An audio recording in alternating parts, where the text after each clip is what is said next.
So, Rafael, tell me a little bit about this project of yours. It was Mysteries from the Grave. I'm so excited about it. Yes, so this is a brand new Titanic documentary. It's premiering on Tubi, which is a streaming service, free streaming service, premiering on April 8th. And pretty much the documentary just explores a lot of questions that we have about the Titanic. There's a lot of people that are brought in to give an opinion. There are some descendants of survivors from the Titanic, people like me who are Titanic enthusiasts, historians, other individuals that are just live and breathe Titanic. So I'm really looking forward to the premiere. I think it's going to be fun. I think it's going to be entertaining and very, very educational. Now, how'd you get interested in the Titanic?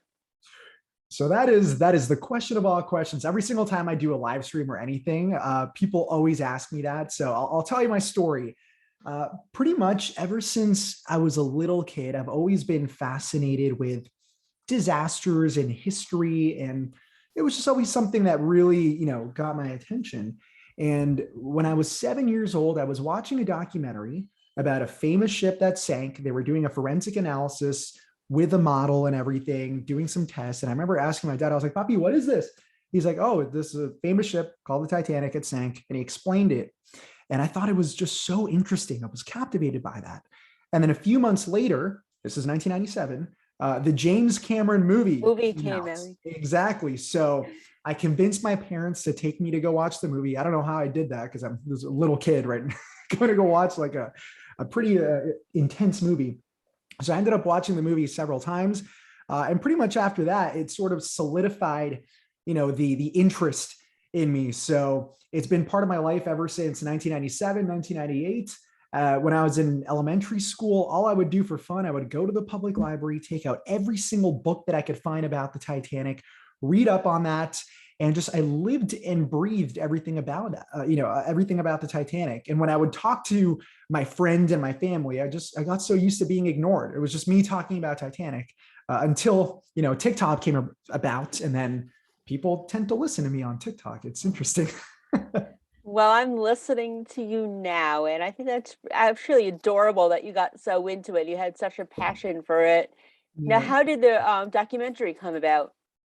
So it was through the social media stuff that I've been doing. So I run a TikTok account where all I pretty much talk about is the Titanic, history, and some other disasters, including maritime disasters, but it's mostly focused on Titanic. Um, I have a pretty big presence there, which started in 2020. It was Titanic month. I was commemorating the 108th anniversary back in 2020. And I decided to make a TikTok featuring an interesting survivor story about the drunk baker. I put the TikTok together. I wasn't really familiar with the app. I did a voiceover just because I thought it'd be easier for me to explain the story. I added a couple of captions and then I pressed send. And then the video started going viral. Like it was crazy. And then I woke up overnight and the video had 2 million views and I had gained like 10,000 followers that night. I was like, whoa, this is crazy. So I kept on posting videos about the Titanic, sharing other interesting facts, cool survivor stories. And then that's how I grew my TikTok account. And then I started doing the Instagram, reposting a lot of the TikToks there. And it was because of my sort of established, TikTok Titanic influencer status that the producers of the show found me. They reached out to me. They said, hey, listen, we've seen your TikToks. We love your passion. We would love to invite you to come and talk to us for the show. Tell us a little bit about the Titanic. Give us some more context as to what was happening historically. Tell us about some survivor stories. And we connected. I went to Boston. We had a great conversation. We honestly could have gone on forever. Like it was a great conversation, but I don't think the documentary, I think, would have been too long. That is incredible. And what was the most interesting survivor story or thing that you learned about Titanic while making this? Yeah. So the first story that I mentioned, the one about the drunk baker, I think that one always really strikes people because it's so far-fetched and it is true. And this is always sort of the intro story that I tell people to kind of get them hooked into Titanic and everything. And it's pretty much about the baker of the Titanic, aka the drunk baker. Now, the reason they call him the drunk baker is because the baker of the Titanic, his name was Charles Dugan. And when Titanic started sinking, this dude pretty much just started drinking. He like throughout the night, he was just, drinking and also helping out, trying to be as, as much assistance. But I guess it was his way of coping with what was happening around him. He got drunk. It's reported that he threw like 50 deck chairs overboard just in case people had something, they needed to grab onto something when it came to it. And then he was also helping out with the loading of the lifeboats and everything. But by the time Titanic was about to sink, he was pretty drunk. And if you remember in the movie, the 1997 movie, there's a scene where you see Jack and Rose at the stern, at the very back of actually, let me show you the model that I have.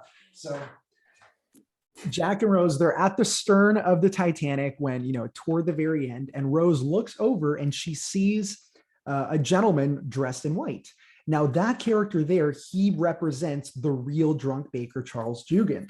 No. And the reason why he was placed there was because of his testimony.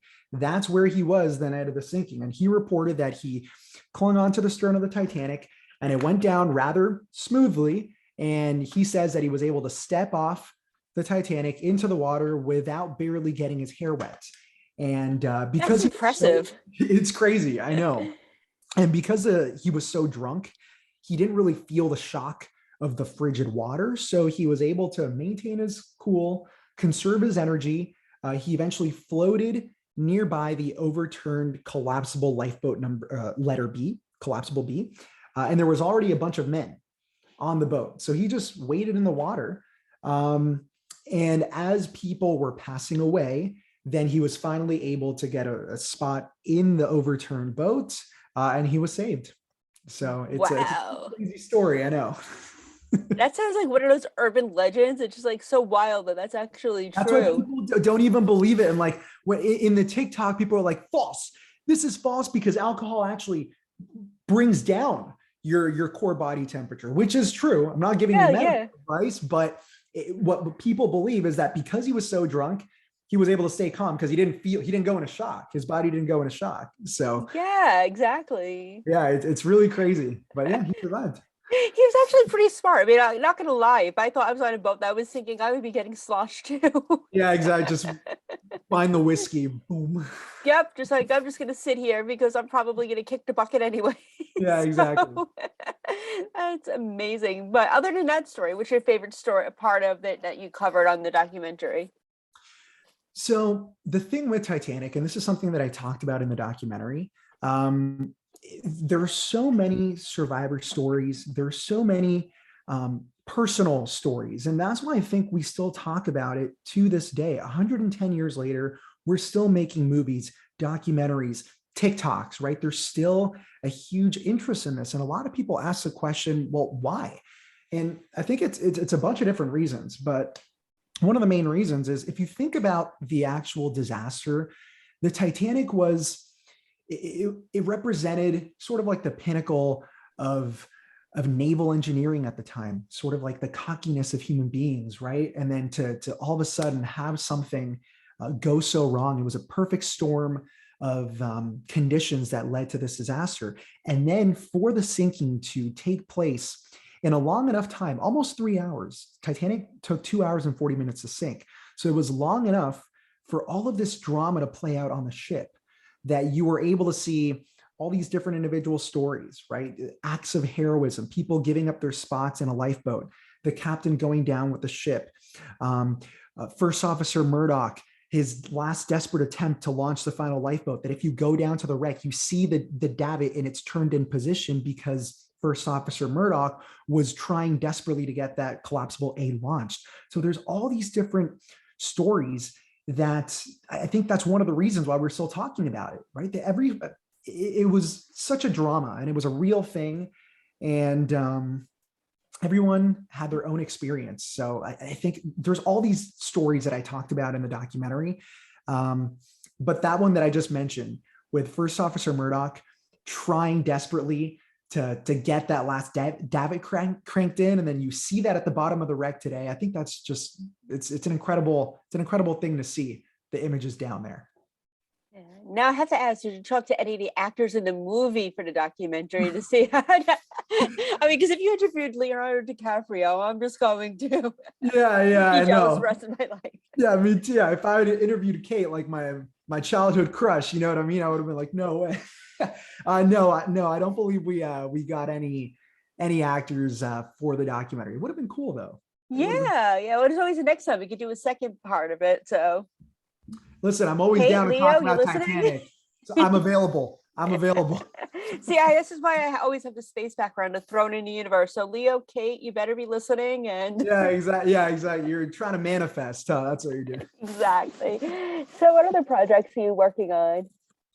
So right now we are in April.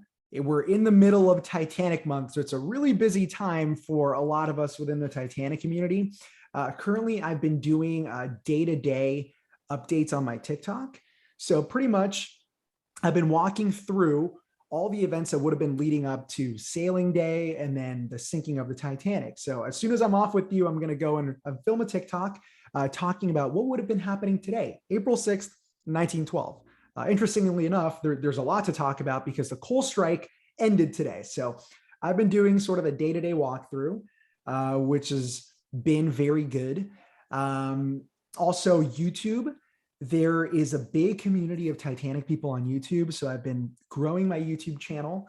And obviously, the mug that you were talking about, this is from my merch store, which you can get at titanicguy.com. So there's a lot that is always going on. People tend to be really interested in Titanic, and like I said, I always love talking about it. So. Nice. And tell me a fun fact about yourself. I love it. I love asking people I interview this. Fun fact about me, I was born and raised in the country of Honduras until I was 8.5 years old. So I'm Central American. My first language is Spanish, and I actually watched Titanic in Honduras. So my whole obsession began in my home country. And then I moved to Canada when I was 8. Now, did you watch it in Spanish or did you watch it in English first? You know what? I actually can't remember. I want to say that I watched it in English and they probably had the subtitles, but I don't even know. I've seen the movie thousands and thousands of times. People always ask me like, how many times have you seen the movie? And I'm like, listen, let me ask you a question. How many breaths have you taken in your life? It's unquantifiable. It's you can't quantify. That's funny. Now, did you own the cassette? No, the VCR tapes where it came in two parts. Sure did. Sure I did did. too. And Yeah. this is you'll appreciate this. The grocery store about where I lived when I was like 16, when the movie came out on 15, 16, when it came out on video, DVD. they Yeah. had Oh, okay. they had it for free if you buy what $100 worth of groceries. It was like get No Titanic for way. free. That's so funny. Yeah, I think I I still have have it at those my big. dad's It's a house too. big Yeah. set like this. I Yeah, the think I still kids have it today at my don't dad's. know. Yeah. So kids, a VCR tape was this big tape where you put it in this machine and it played movies. I actually started doing a series back in like 2020 or 2021. But apart from my Titanic stuff, I was doing a little series called "How Old Stuff Works." You know, like how to use a rotary phone. And then I put some images of kids, like teens. They have no idea, how to like what to do with the phone. Like they're like, hello. Yeah, yeah. Yeah. I make references to stuff like that all the time. And at my main job, I just at my other job, I have kids that are like 18, 19, and I'm like making all these references, and they're like, We have no idea. "What? What is this?" I know people that were born way after Titanic came out. I That's was like, so they don't even crazy. know what it is. I was like, no, you must watch. I know a lot of my audience it's very mixed. So sometimes I'll get mothers who say, hey, my like 8-year-old watches your videos. And then I'll get sort of another younger generation, 19, 20 years old. And these kids were born in the 2000s. I'm like, wait, people were born after 1999? Crazy. What year were you born? 90. You were 90. Okay, I was Yeah. 83. Now that you know Oh, how old nice, I nice. am. Yeah. So we were born way before social media was a thing. Yeah, exactly. That's another thing I try explaining to people. I'm like, there was a life before social media, and I'm glad all the stupid stuff I did when I was their age, there's no evidence. I know, except I was part of the generation where we would go out when we were like 19 or 20, and then we post everything on Facebook. So at some point I had to go and just delete all the Just Facebook delete, pictures yeah. because it's like, what is up on there? Yeah. Yeah. I think my senior year of college was when MySpace first came out. Oh And no, yeah. yeah, I was like, you would post stuff there and I'd like, it now doesn't exist. And I'm like, I hope there are no like archives of any of that stuff because I'm like, oh, Yeah. A lot of times people ask me, they're like, how do you know all this stuff about Titanic? And I tell them like books, like literal books. That's what I used to do when I was a kid. So you just amass this knowledge. And then every now and then, if I have a question, I just refer to like my Titanic books. nice. And there used to be a thing called encyclopedias too. Exactly. And you know what? It's funny you mentioned that because one of the biggest resources for the Titanic community is a website called Encyclopedia Titanica, which is really cool. You can go and search up any single Titanic passenger, survivor, victim, and then they'll tell you all the information there is about them, including their ticket number, their destination, their nationality, their, a bio. It's really, really cool for the nerds like us, Titanic Yeah, fans. I like that. I gotta check that out. Yeah. And what are you watching on TV these days, since we're also a TV site? Yeah. So it's funny because my wife, she loves watching, getting into new shows and everything. For me, I have a lot of trouble getting into stuff that isn't nonfiction. So I love watching documentaries. I love watching, I watch a lot of YouTube, but the one show that my wife and we just recently watched together was Mad Men, because for It's years so she'd been good. I know, and I just got into it. We just finished it, I think at the beginning of March. And she'd been telling me for years, she's like, you need to watch a show. You would love it. It's a period piece. It's historical. It's in like the 60s and it's very accurate. And it covers a lot of like the major events like the, JFK, Martin Luther King Jr., like all these major historical events. I'm like, oh, it does sound like something I would like. So I finally started watching and then we watched, the entire thing very, very quickly. So that was the last TV show that I watched. That's a good one. That's a really Yeah. good one. Yeah, if you Yeah. need another good one, I would recommend Only Murders in the Building on Hulu. Have you seen that one Oh, yet? no, I haven't. What's it called? Yeah, Only Murders? Only Murders in the Building. Yes, Okay. Oh, your is wife would that like like it too if she likes the new stuff. is that a Yeah, historical fiction or is that like a non-fiction? it's a fiction murder mystery. Okay, gotcha. Yeah, Cool. there are a lot of good ones out there. So, and other Yeah. than Titanic, what's your guilty pleasure thing to watch? Either TV or movie? It's funny because uh other than Titanic, I'm into like the crappy cult comedy movies. And so I'm talking about like Zoolander, Anchorman, the other guys, like peak millennial humor. That is me. And I'm the type of guy, I'll watch the same movies over and over again, which drives her crazy. She doesn't like watching the same thing. I like watching only the things that I've already watched before. I could watch Zoolander a trillion times, the other guys, um, you know, uh, uh, all these movies, like anything with Will Ferrell. You know what I mean? So that's typically like my go-to. And I'm a big YouTube guy. I'm always just watching, like the like commentary YouTube channels. Yes, yes. Yeah, I like commentary YouTube channels. I also enjoy like history channels, and then I also enjoy sort of like there's a certain group of YouTubers that make content talking about like the rise and fall of other YouTubers and things like that. It's very, very niche. But yeah, I'm constantly on YouTube. I would say I watch more YouTube than I do TV. Nice. Well, Yeah. you're going to be on my YouTube podcast now for this, so Nice. I look forward. Make sure you send me the link so I I can will check it out. absolutely. Yeah. Yes. And where can we follow you on social media? So you can find me on TikTok, Instagram, YouTube. If you just search Titanic Guy, you'll be able to find me. My handle is Raf_Avila, but I've set up the SEO that if you just search Titanic Guy Raf, you'll find me there. And then I also have my website, titanicguy.com. So it's pretty easy to remember. Titanic Guy, titanicguy.com, Titanic Guy, all social media. Nice. I will definitely send you a follow. Thank you so much. I appreciate you, and I can't wait to talk again soon. Likewise. Thank you. Thank you. Bye. Bye-bye.